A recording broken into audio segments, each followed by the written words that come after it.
Não faço uso de nenhuma cota parlamentar. Eu sou a deputada mais econômica do Brasil. Graças a Deus, eu entrei na política não devendo nada para ninguém. Eu não tenho nenhum cargo público, nem âmbito federal, nem estadual. O sistema judiciário, ele é altamente protelatório. E quando não tem essa possibilidade de prender, existem vários outros recursos que o impune, principalmente aqueles crimes de colarinho branco, que faz não só a riqueza da pessoa que fez a corrupção, mas sim a pobreza e a miséria de todos os brasileiros. O hospital que não funciona, a escola que não tem uma alimentação adequada. Não podemos aceitar. Podemos também dizer que houve o abuso com o dinheiro da população, não a impunidade. E hoje, antes das 6 horas da manhã, a Polícia Federal entrou na minha casa com mandato de busca e apreensão. Saliento que, as vossas excelências, para ambos houve decisão liminar do Supremo Tribunal Federal em habeas corpus, para eximi-los da obrigação de comparecimento perante a CPI. Isso é algo inaceitável, que já chegamos, qual é o número? 21. A respeito dessa questão, nós não podemos aceitar essa desmoralização do Congresso Nacional. Saliento as vossas excelências que, para o senhor Paulo Sérgio Formigoni de Oliveira, houve decisão liminar do Supremo Tribunal Federal em habeas corpus, para eximi-lo de obrigação de comparecimento da CPI. Quero registrar aqui, mais uma vez, o nosso descontentamento em relação a mais 3 habeas corpus que nós estamos chamando essa semana.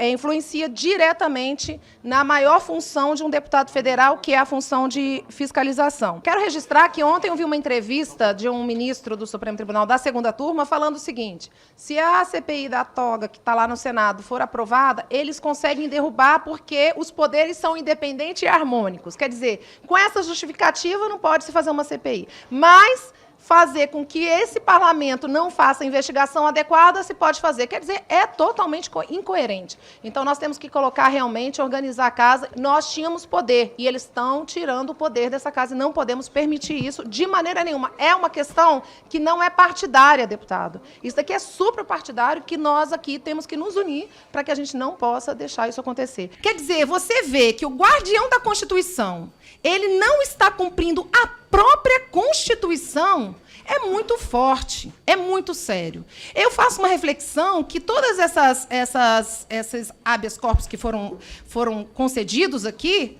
vêm da segunda turma. Da segunda turma, e dessa segunda turma também foi a que liberou o Bettini, que é uma pessoa que está envolvida, que foi o presidente do Banco do Brasil, envolvida aí com vários escândalos, inclusive aqui no próprio BNDES a gente vê a participação dele também. Então, nós temos que olhar a respeito disso com muita seriedade, deputado. Por quê? Porque a função primordial que eu vejo que nós, parlamentares, temos é a fiscalização. É isso. Eles estão impedindo, além dessa quebra do segundo artigo da Constituição Federal, eles estão pedindo de nós exercermos a função de um deputado federal, que é a fiscalização do dinheiro do contribuinte. E isso é muito sério. A JBS, ela foi literalmente blindada. A família toda batista foi literalmente blindada por essa segunda turma. E julgamento de ministros que receberam recursos da família. É sério isso. Brincando com o dinheiro do contribuinte. Como disse aqui o deputado Altineu, e suado. Quantas pessoas não poderiam ser beneficiadas? Nós estamos falando aqui de um enriquecimento pegando dinheiro do povo com condições muito, muito benevolentes, subsidiadas, muitas das vezes, para esse enriquecimento. Eu tive aqui na audiência agora, na CFT, na Comissão de Finanças e Tributação, o ministro da Educação falou o seguinte: se nós tivermos 3 bilhões de reais, nós conseguimos atender todas as crianças com creche. Nós estamos falando do nosso futuro. Aí você vê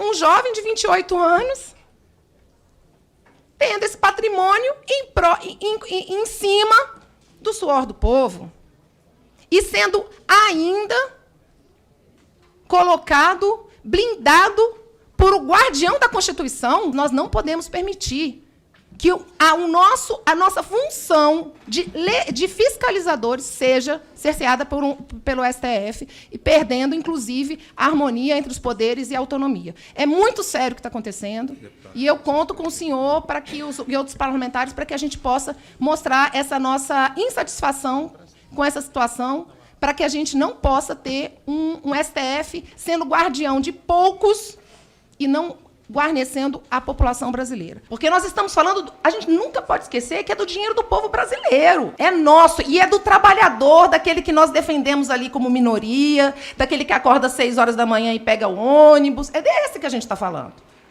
É esse dinheiro que pegou, se uniu para dar para uma empresa ficar hoje bilionária. Os relatórios do TCU apontam que não houve aumento de exportação bovina, não houve apontamento de aumento de número de trabalho.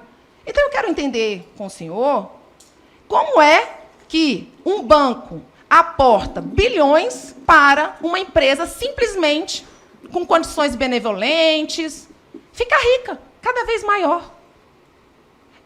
Eu vejo que esses deputados que defendem, vamos defender em todas as nossas nuances. Então, vamos defender as nossas empresas crescerem hoje. Primeiro, vamos ser coerentes com os nossos discursos. E, segundo, não tem comprovação de que esses aportes que foram colocados, houve aumento de exportação de proteína. E eu estou falando de relatório, são auditores capacitados tão igual vocês. Na realidade, é quase um crime perfeito. É quase. Mas nós vamos... Já encontramos, a ponta dele. Nos relatos que nós tivemos com o senhor Natalim e aqui o seu Silmar, a Bertin tinha 4 bilhões de dívida. 4 bilhões. Eu estou falando isso para a gente mostrar a proporcionalidade e o tempo, que isso tudo é importante. A Bertin, vocês pegaram um empréstimo de 2 bilhões e meio, eu estou falando de 400 milhões, todos os valores são altos, e lembrando que esse dinheiro é a junção de todos o povo brasileiro que pega ônibus, que está lá ralando para essas pessoas. E aí, a Bertin utilizou, vocês constataram que a Bertin não estava utilizando pelo que ela falou, e ainda deram mais dinheiro. No caso da outra, não. Aí, o senhor tem uma situação que tinha sido liberado anteriormente para a JBS, para comprar a National Beef nos Estados Unidos, e não foi aprovada por 800 milhões de dólares, que não foi aprovado, que esse 800 fazia parte, uma parte do FIT-PRO, né, que tinha os fundos de pensão, e eu concordo com todos os deputados que falaram aqui a respeito dos bancos privados. Vamos, sim, trazer Bradesco, vamos trazer Citibank, porque se fizeram uma assinatura, deputado, que é falsificada, o Citibank tem que se responsabilizar, porque ele autorizou. Nós temos que trazer Bradesco, nós temos que trazer Citibank, e nós temos Itaú, e nós temos que trazer também Caixa Econômica Federal, nós temos que trazer fundo de pensão, porque a situação é séria. É muito dinheiro. O senhor falou de 18 bilhões que foram investidos, nós estamos falando, nesse período que o senhor falou, o BNDES, ao longo desses anos, mexeu em coisa de trilhões. Então, a proporcionalidade é muito diferente. Bom, aí pegou 800 milhões que foram autorizados para a compra de uma empresa em um lugar, não foi autorizado, o BNDES simplesmente falou, pode ficar, e faz em outro. Aí ele pediu para comprar aquela empresa americana, a Pingrose.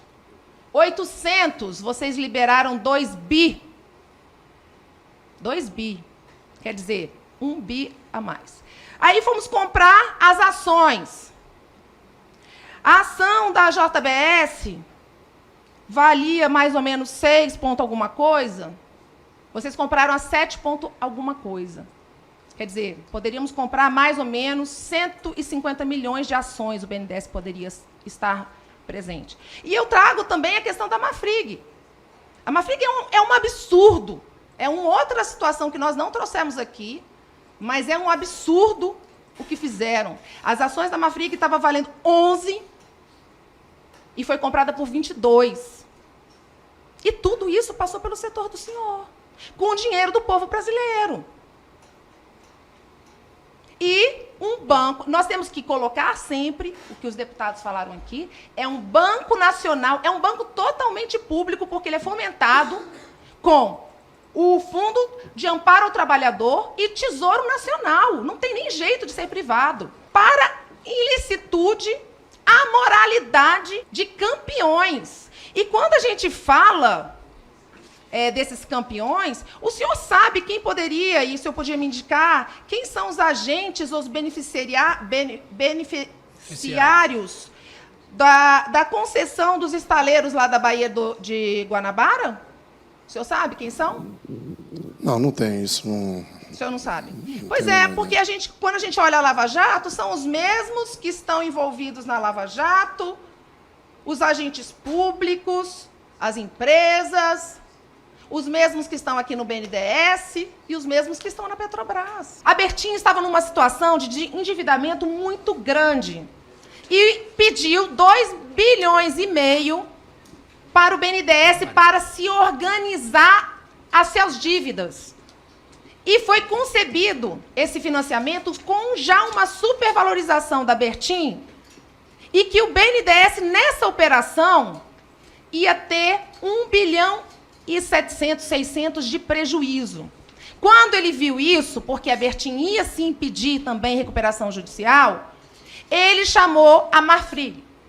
Aí fizeram uma avaliação da empresa, através do Itaú, fizeram uma avaliação de 6 bi, a menos do que o BNDES já tinha feito.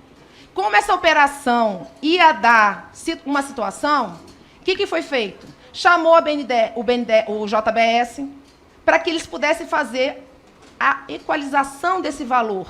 Foi feita uma avaliação com 9 bilhões e eles acharam que era pouco, porque teriam que fazer toda essa orquestra, esse valor de financiamento. Foi feita uma outra avaliação de 12 bilhões, da qual o deputado Eltineu está trazendo. Só que eles esqueceram de uma situação. Também, deputado, o senhor sabe disso, mas é que o senhor não trouxe.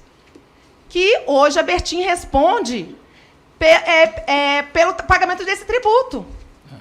Ela ainda deve houve a fraude do tributo. Ainda entendeu? houve a fraude do tributo. Mas e aí, só um pouquinho, vamos falar das minoritárias, só para responder aqui o deputado Glauber.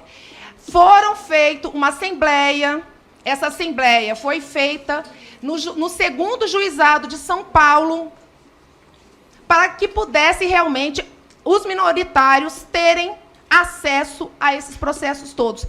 Essa assembleia, até hoje, inclusive foi um requerimento que eu fiz aqui, essa assembleia não foi aberta pela 2ª juíza especial, eu não sei o nome dela, da Vara.